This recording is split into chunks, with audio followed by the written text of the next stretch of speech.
Guys, welcome back to my YouTube channel. My name is Grace. I hope you're well. Thank you for subscribing to my YouTube channel. Honestly, I really do appreciate.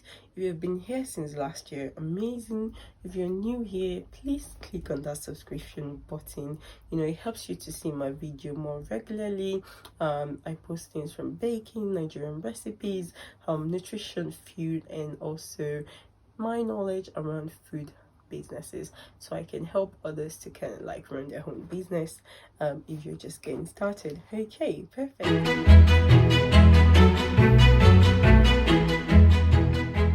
So in today's video, I'm going to be talking about what to expect on your food inspection day. I remember looking through YouTube and I'm like, I don't know what to expect. So here is a video that can actually help for your food inspection day. I do believe your business is registered, you've had a conversation with your food inspector, and you've actually selected a visitation date.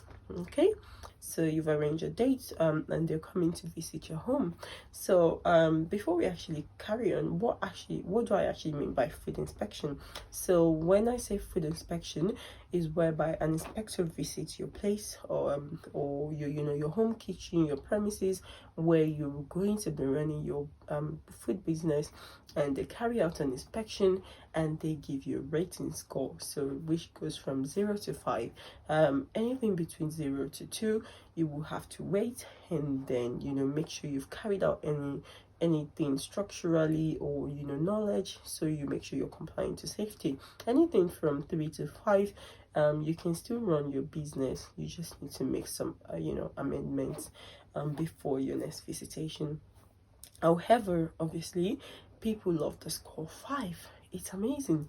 Your customers want to see that you're doing great, and that number is just good because every food business are getting them. So anything lower really just makes your business looks like it's not safe. So here is what to expect, and here is what to kind of like bear in mind when your food inspector is coming. Okay, perfect. It can be really handy when you actually have knowledge with food hygiene, and if you've completed food safety level 2 before running your business. It just makes gives you knowledge and idea of what to do, because during your food inspection day, your inspector would be going through 3 things. So they will be looking at your knowledge on how on hygiene and how to run a food business safely.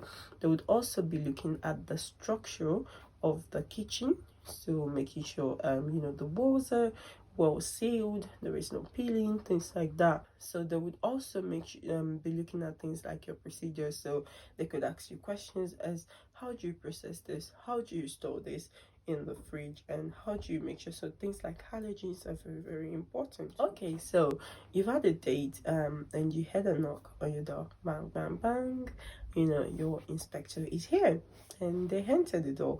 First impression is very, very important, especially for someone who is visiting your house for the first time.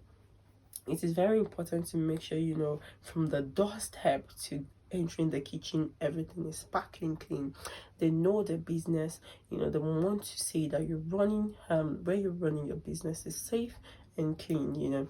What they will be scoring you on is based on the structure of your kitchen, based on your knowledge, and also based on your procedures. So things you have in place to make sure you're running your food business safely.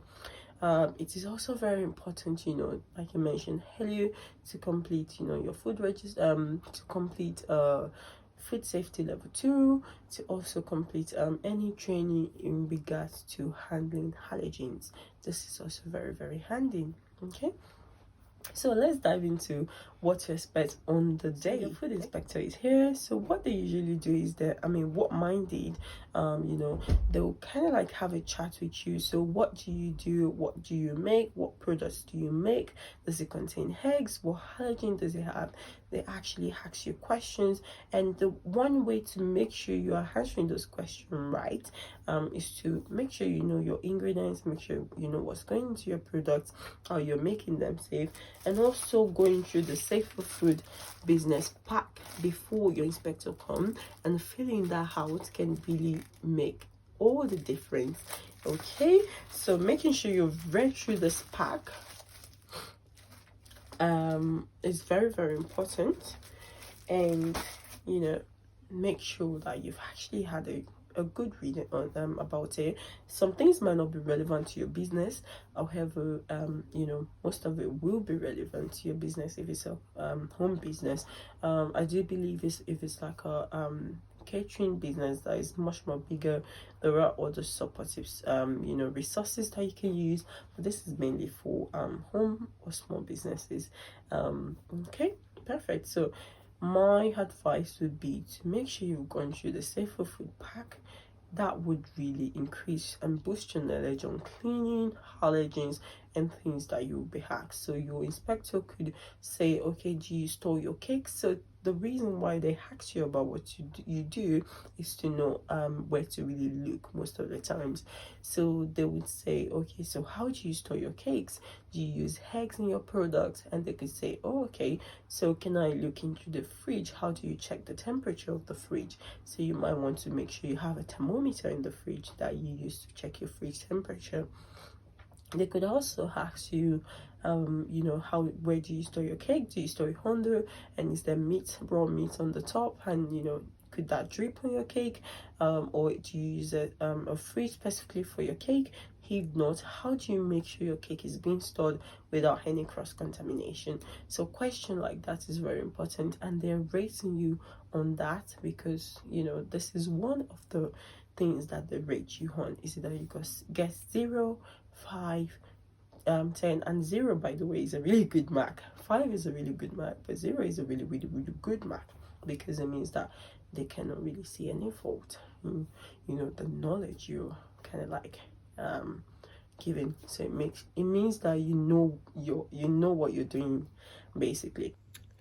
So you will be rated based on these things. So you can see compliance with food hygiene and safety procedures, compliance with structural requirements, confidence in management, and control procedure. This is where they would ask you questions to test your knowledge, and this means the red circles means that knowledge is very, very low, and when you get 5 or 0, it means that knowledge is very, very high. Your food inspector will kind of like look around. They try not to act like they have, but like trust me, they are actually looking. So making sure your walls are well clean, there is no like any stains, yellow stains, drips running down, there is no pills, because they do believe this can fall into your food even though it's not near where you're baking. Or you know, make sure the roofs are well kind of like sealed. If the paintings are old, make sure you've repainted it. Making sure the structure of the kitchen is really presentable. It's safe to run a business in there. Okay, that is very important. So when it comes to procedures, so they will ask you things like you know, about food allergens, like I said earlier on. And if you kind of like, you know, where do you put those information? Do you put them on your website if you have one? Do you put them in the shop if you have one? How do you make sure people are seeing those informations? And things like that are very, very important. So on the day, it's really a lot of questions, a lot of looking, and the way you can prepare for that is just going through the safer food pack, making sure you have a knowledge, you know, in food safety and hygiene, taking a food like I said, level 2 food safety course is very, very important. Going on the gov.uk is a really good way to make sure you're learning. So after that, you would find you will see your food instructor pull out kind of like this paper. Would hold that paper and they will make some notes. They'll write your name on it, they'll write their name on it, they'll write a date, and if there is anything you need to kind of like work on, they would write that down. So, and if there is anything that you know is urgent that you really need to work on it, they will also write that down, and they will give you a score at the end. And if you do not get 5, they wouldn't give you the score rating 5, because the only circle on it is actually a 5. So if you do get a 5, then you get the rating, and then you can post that on your window. You can frame it, you can put it on your business. And yeah, that's really what you expect in your food inspector day. Okay, so this is my second inspection, and you can see I got 000. So it's possible to actually build on knowledge, you know, over time as you operate in your food business, and that also increases your score. But yeah, that's mainly what to expect on the food inspection day. I hope this video has really been helpful. I felt like I've talked a lot, but I hope you really got something out of it. But yeah, thank you for staying till this time and watching this video. All the best on your food inspection day, and thanks for watching. Till next time, bye.